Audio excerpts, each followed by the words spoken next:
Hello and welcome to the Release the Genie podcast. I am very lucky to have special guest with me tonight, Chris Chapman. Now, let me tell you a bit about Chris. He has two lives. By day, he's an entrepreneur, innovative, business-minded professional who aspires to conquer very large dreams. So that's his daytime job, folks. By nighttime, like the Cape Crusader, he is the excellent founder and host of the podcast, The Next Level Minds. He's hoping to reach and impact over 1 million people to take their minds to the next level. So with that type of introduction, over to you, Chris. Tell us a bit about yourself. Oh yeah, Paul, thanks for having me on your show. I have to say it's kind of funny because I just had you on mine and now we're kind of on the other side of things, right? So, the good thing is that you were really kind to me when I was on your show. So just a warning to anyone who I'm guest on here, nasty, the boot does go on the other foot at some point. That's funny.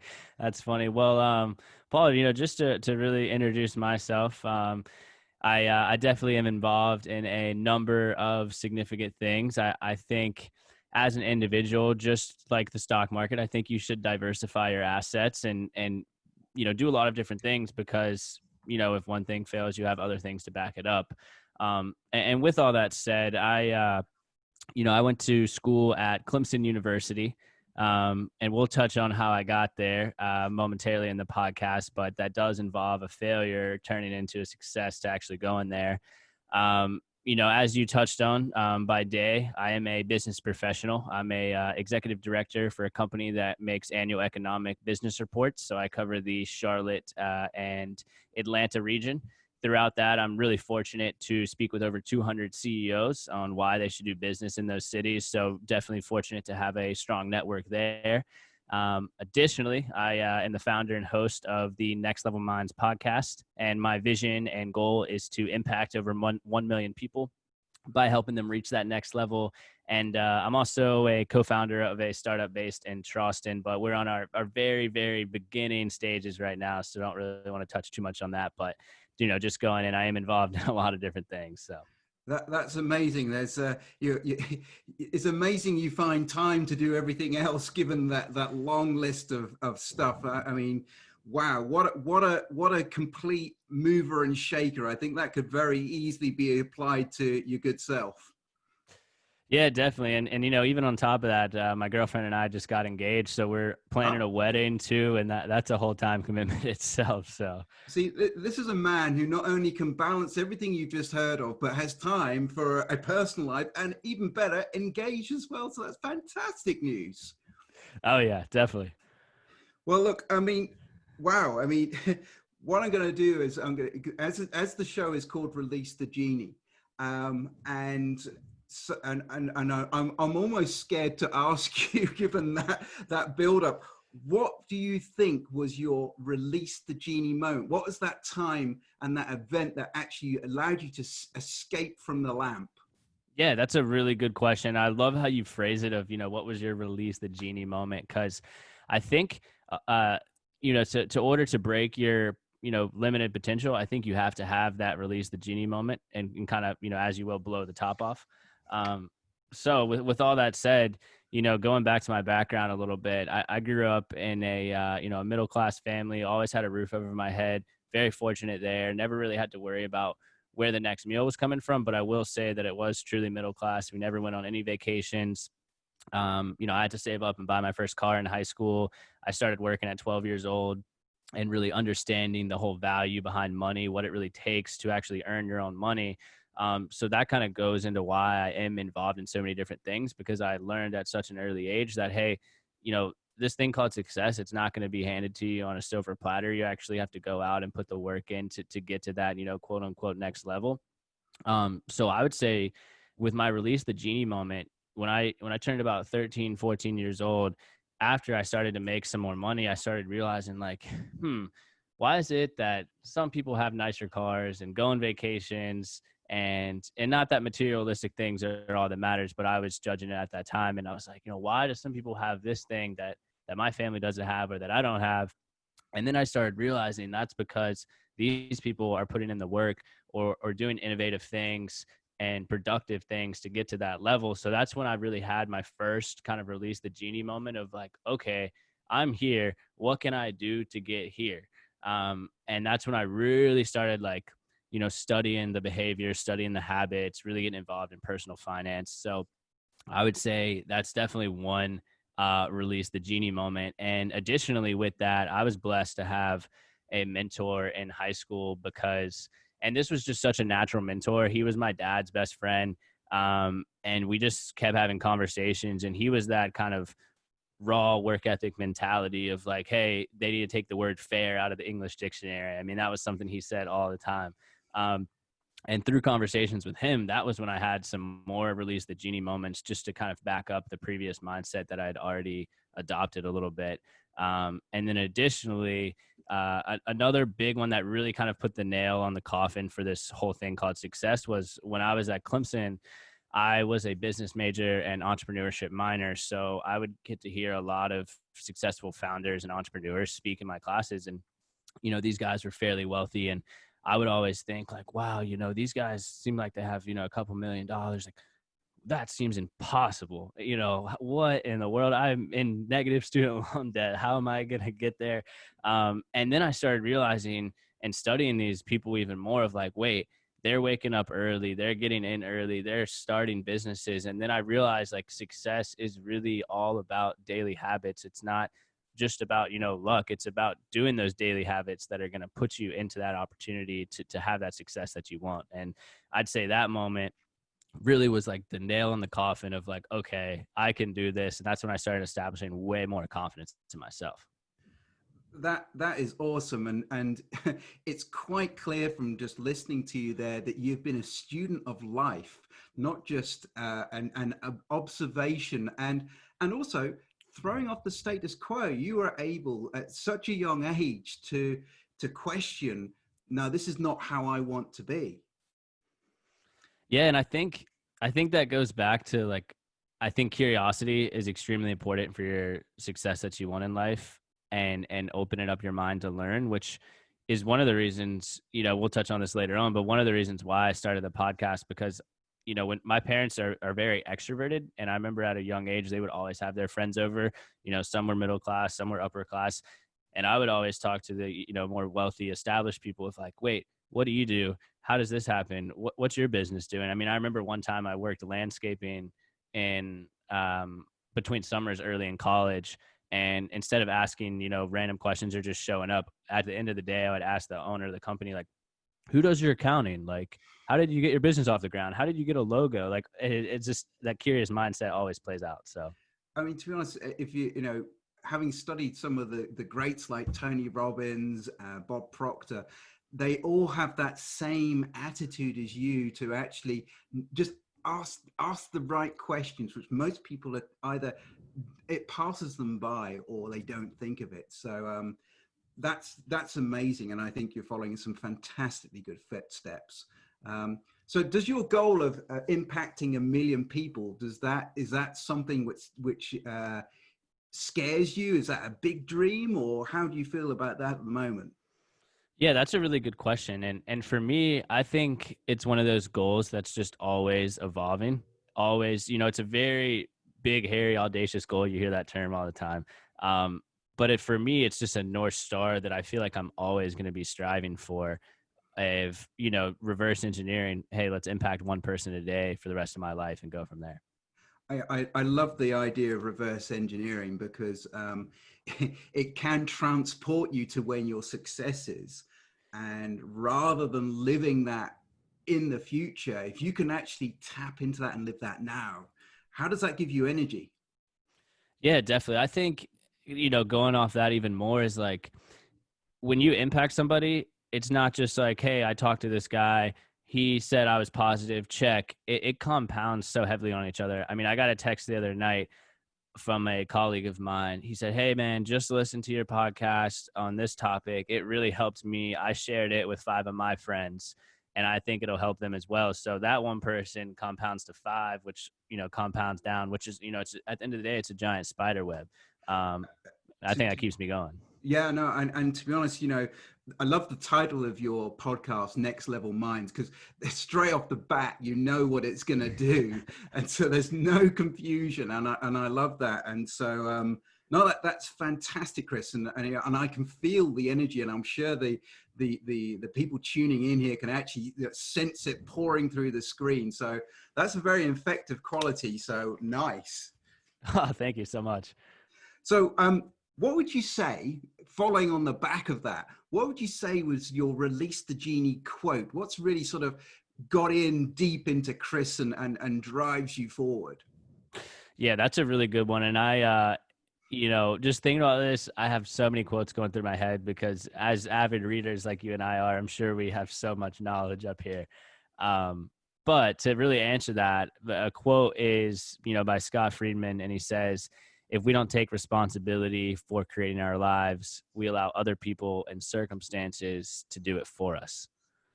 Wow. Now that's big on so many levels, man. It's lovely. Can I get you just to repeat that again? Just because that is just outstanding.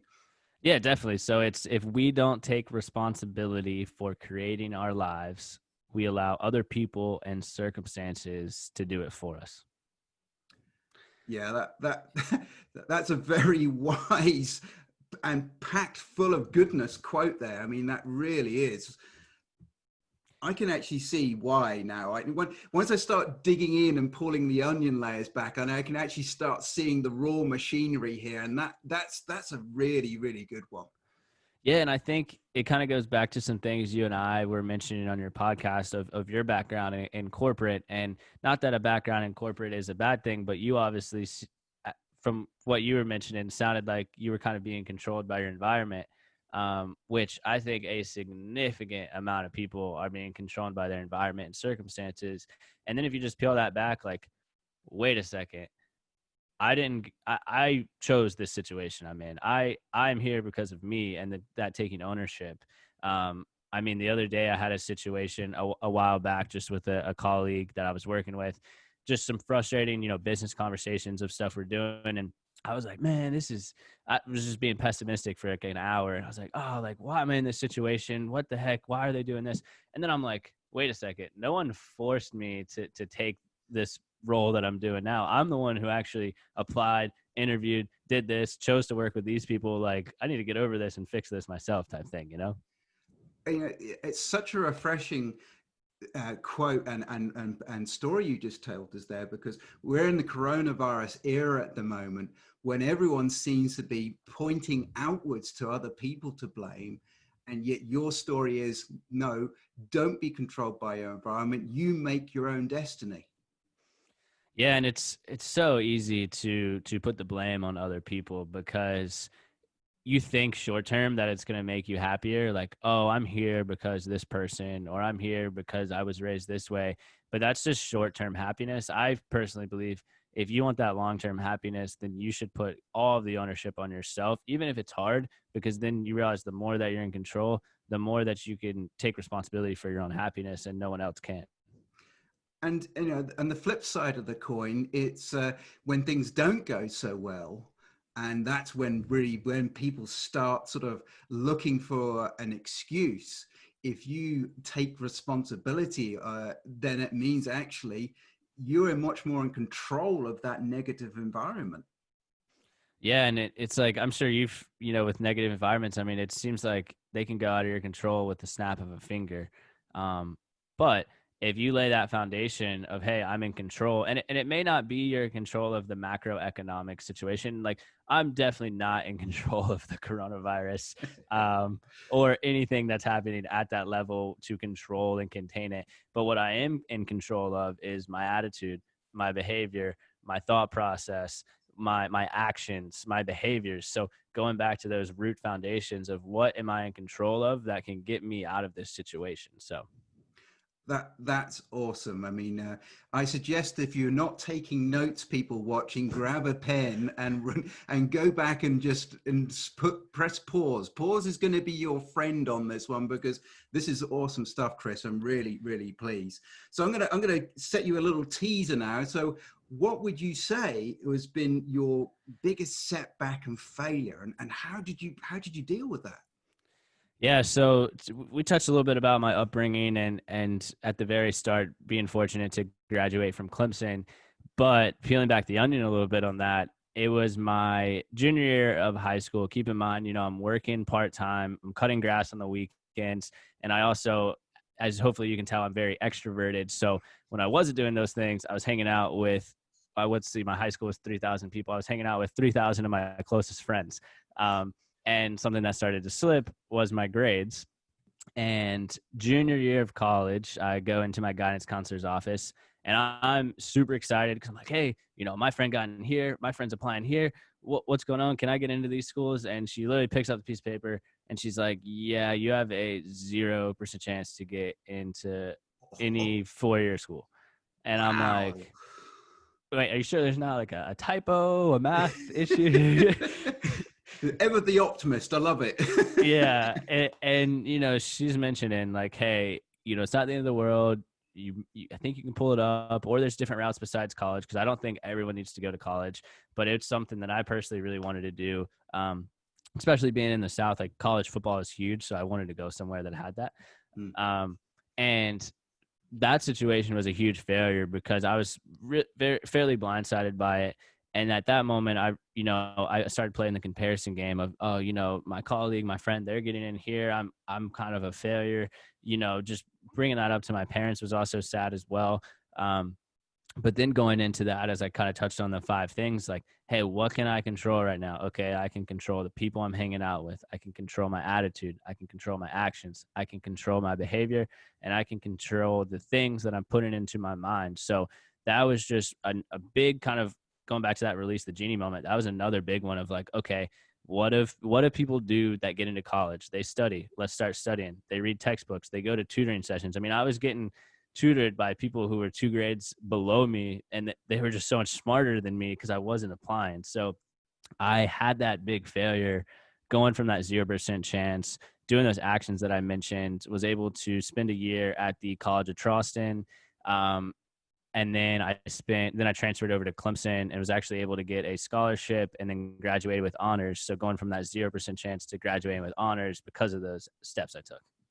And and that story just by itself, that is that completely validates everything you say, that actually you can go from that position, and if you are willing to apply yourself and be disciplined, that actually you made your own success from that point. Yep, and that again goes back to the ownership. And trust me, I will openly admit that I put the blame on everyone. Like, oh, why didn't my parents push me harder? Why do I have to work part time? Why did I have blah blah blah blah blah? You name it, every excuse in the book.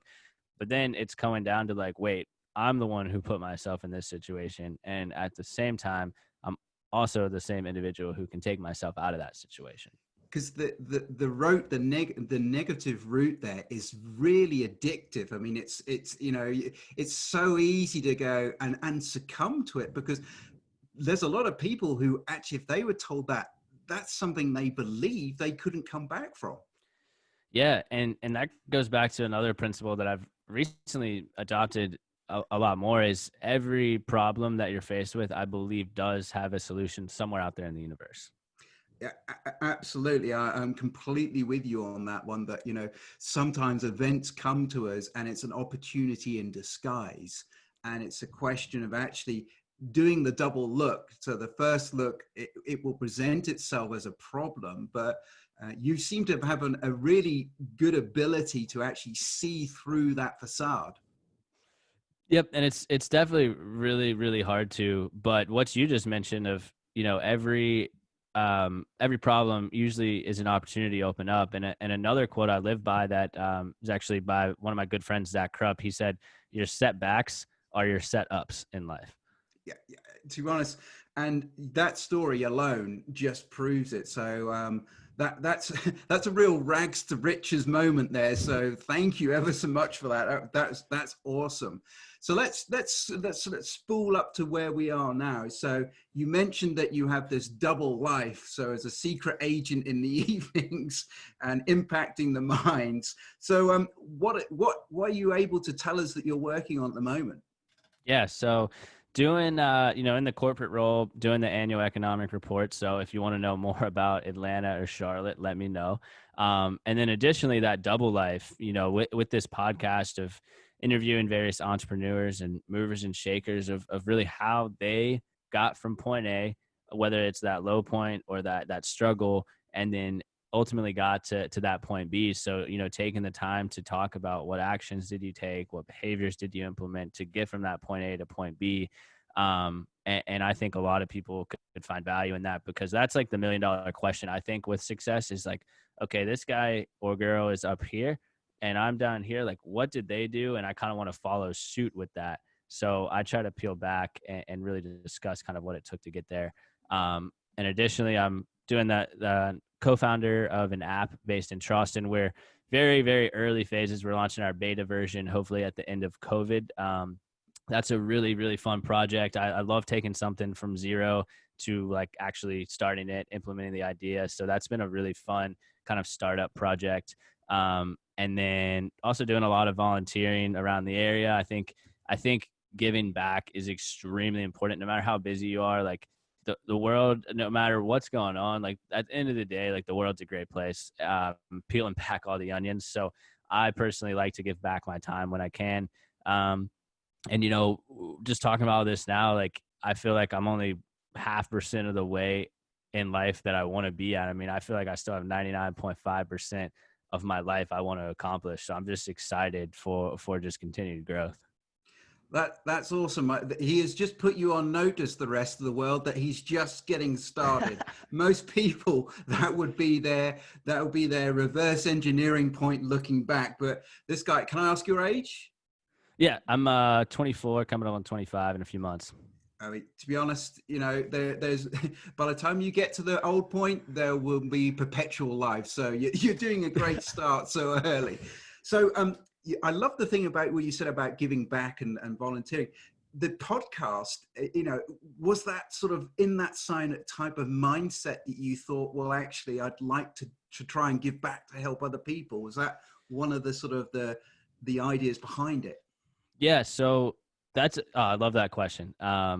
So when I was at Clemson my senior year, I unfortunately saw a lot of people like just throw away their potential. I mean, people who came from amazing backgrounds with parents and individuals that ran very successful companies that they could learn a lot from, and were unfortunately just throwing away their potential. So when I got to Charlotte, I was thinking, okay, what can I do at this young age to help people reach their full potential and impact others to get to that next level.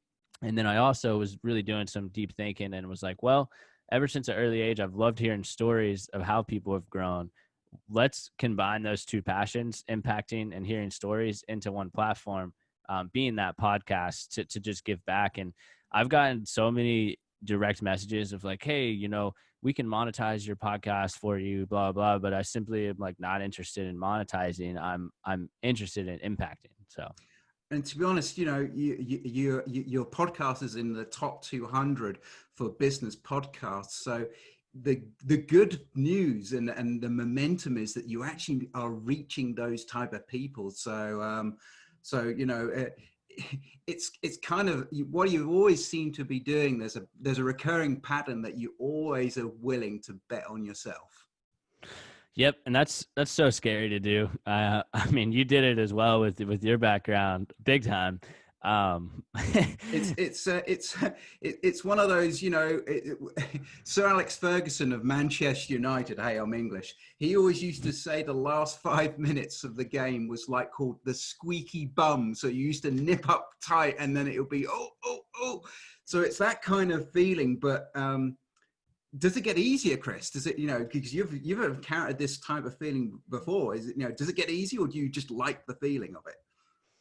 Of just like getting to that next level, or Yeah. Honestly, I think it gets way harder. But I will say it gets harder. Your competition becomes less because so many people quit and give up. Success, I think, is like a pyramid. It's heaviest at the bottom, but as you get to that next phase, it gets less and less of competition. But I will say it is harder because you're doing a lot more. You're taking your business, your company, your career to the next level. But something that I think works in tangent with that is while you're not quitting, your strengths are getting better and better. Your sales skills are getting better. Your communication's getting better. Your attitude's getting better. So if you can rise those both at the same level, then I believe peeling back, it's harder, but you won't notice it's harder because you've matched those together. So that's why I think personal development is like so important.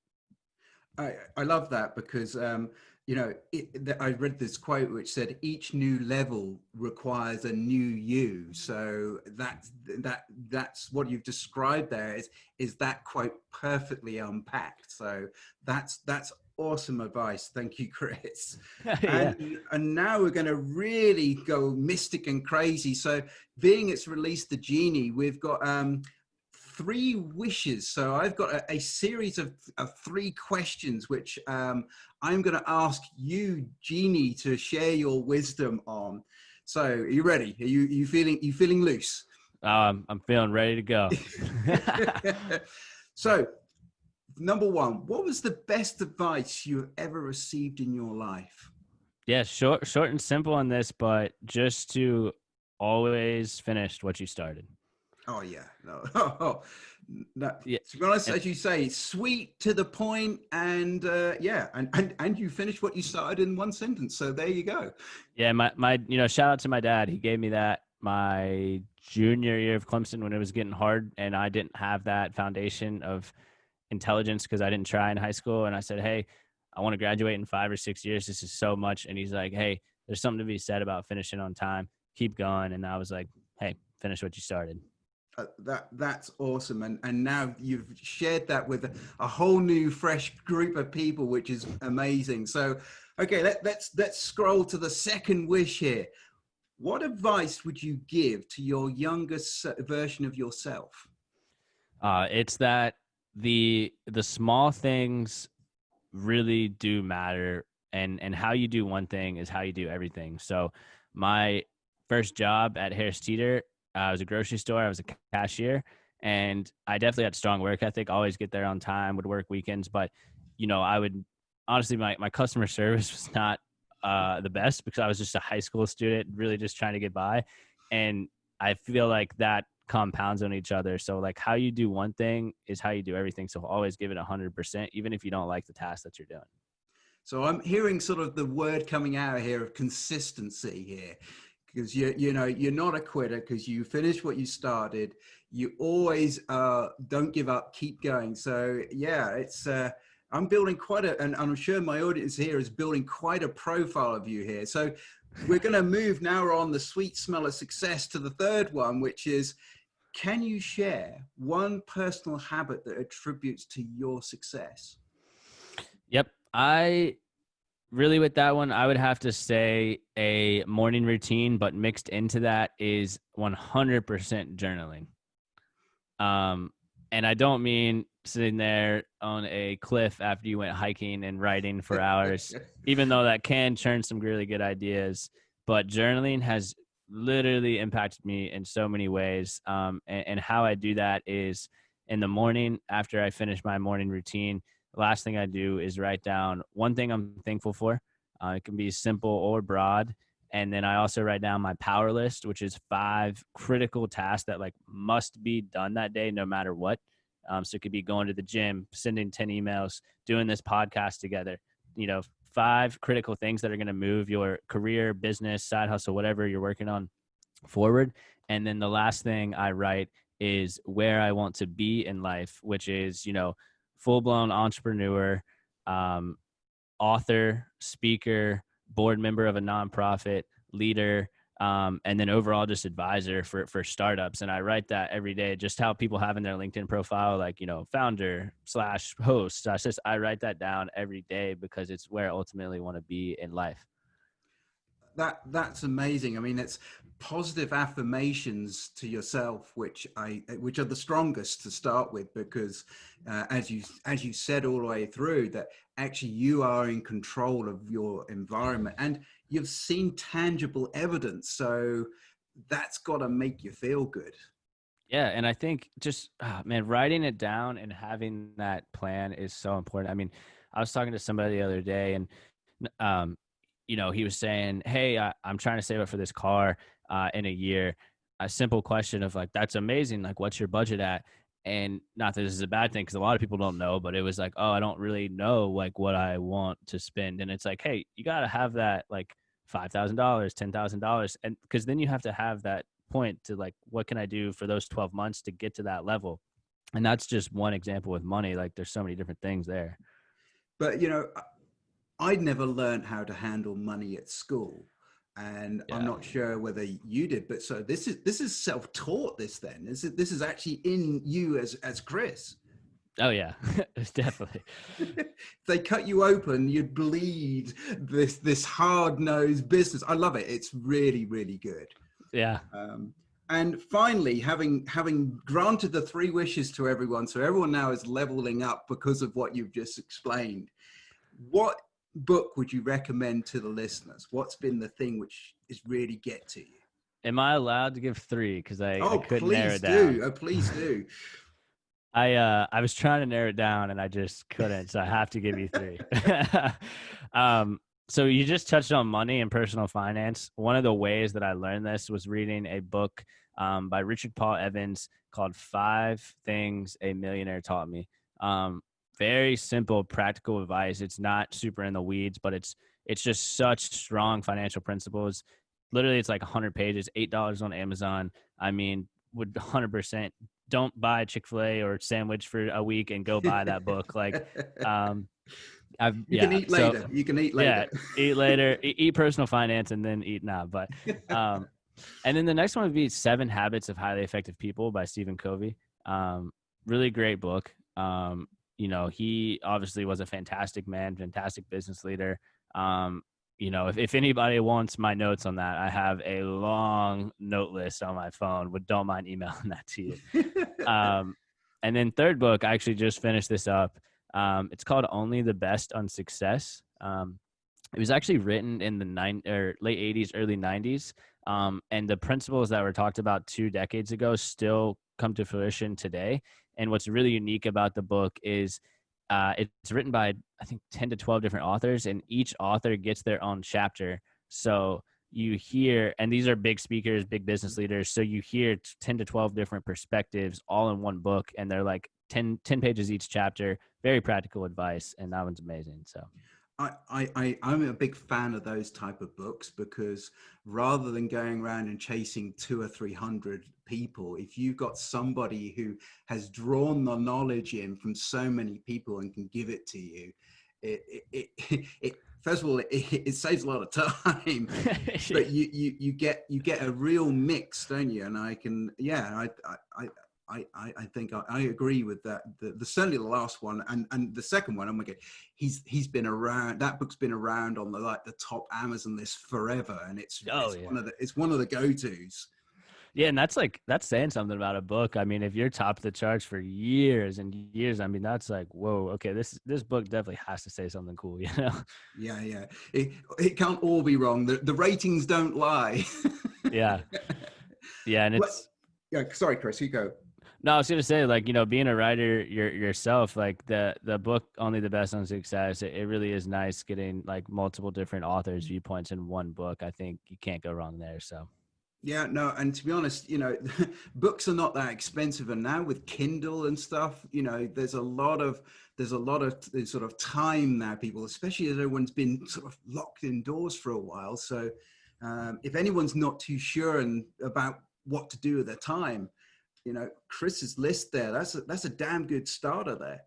yeah, there's instead of finishing a series on Netflix, finish 5 Things a Millionaire Taught Me and learn some personal finance tips. Yeah, no, to be honest, I love it because I can.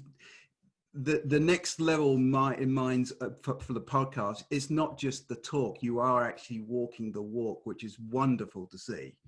I really appreciate that. No problem at all. Well, look, let me give you a chance now, just to sort of to leave some links and where can people find you or get hold of you, because you've already sort of teased that you can send people helpful notes and things, so they need to find you, man. So go for your life. Oh yeah, definitely. Well, again, Paul, thank you so much for allowing me to share my story. I mean, this was an absolute honor, I gotta say. Pleasure is all mine, my friend. Yeah, definitely. And I've never been interviewed by English hosts, so that's really Oh, cool. there you go. And you didn't even need subtitles. You were really good. Yeah, definitely, definitely. Well, a good place to connect with me is always LinkedIn. I've been posting a lot of content on there. Also on Instagram, I don't really post as much on there anymore, but I do have a lot of story like highlights saved of just past things I've done and past tips. And that's Chris Chap. Um, and then email wise, I mean, hey, if you want to email me, ask a question, you can reach out to nextlevelmindspodcast@gmail.com. If you want the notes on that book, want any tips or advice, want some links to the podcast, feel free. I always respond to every email within 48 hours. That's a big initiative I like to do. And then, don't be shy. Ask a question. Like I said, I want to impact 1 million people, and those questions can help me get to that level. So. Chris, you have been a ray of light on a very grey, stormy couple of days in the world, and to be honest, I feel uplifted, invigorated. So I know that energy is going to transmit. So I really do believe you have released the genie in you. I love it. And energy is so contagious, positive or negative. Want to challenge everybody to always have that positive energy because it really does compound. Excellent stuff. Thank you very much, Chris. Don't be shy, guys. As he says, reach out to him. If you are a little bit shy, reach out to me and then I will connect you. So one way or the other, we will make sure you hit your mark. So thank you once again, Chris, for spending some time with us. And I know everyone's going to really appreciate it. Yep. Thanks, Paul. I really appreciate it. Okay, goodbye.